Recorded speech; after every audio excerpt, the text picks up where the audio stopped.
Hi, I'm Antony Zacharias. I'm the author of Mastering Long Exposure Photography. Today's a short tutorial on how to use neutral density filters to remove unwanted crowds of people from your photographs. Quite often you'll find when you arrive at a location to photograph, there are a lot of people and traffic. It can be very difficult, if not impossible, to wait for them to disappear from the scene, and so by using neutral density filters, it is possible to help remove them from your photographs relatively easily. A neutral density filter is a dark piece of glass that reduces the amount of light that can enter the camera. They come in different strengths which are measured in stops of light, so a 6-stop ND filter reduces 6 times the amount of light. By using neutral density filters, as people or traffic move through the scene in front of your camera's lens, that movement will not be recorded clearly.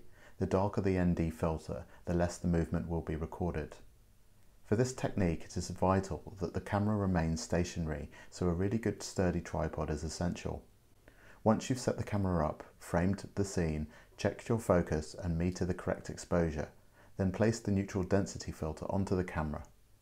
Depending on the strength of the filter, calculate the new exposure time and using manual mode dial this in. There are many apps for your phone that can help with these calculations. I would suggest to keep the aperture relatively small, such as f11 or f16. I also recommend covering the viewfinder to prevent any additional light from entering through the viewfinder, which can cause irregular results on your images. Don't forget to turn off autofocus, as your camera will likely struggle to find focus with an ND filter attached. Often it's best to turn off image stabilization or vibration reduction if you have this function on the camera as it is on a tripod. Finally, use a remote shutter release to take the picture to keep the camera movement to a minimum. Depending on how busy the scene is, you'll find that most people or traffic will have moved through the frame and not been captured in the photograph. However, if people do remain stationary for some period of time, then they will be recorded in the image. Quite often you can end up with what's known as ghosting, where they are not clearly recorded but remain stationary for enough time for their outline to be captured.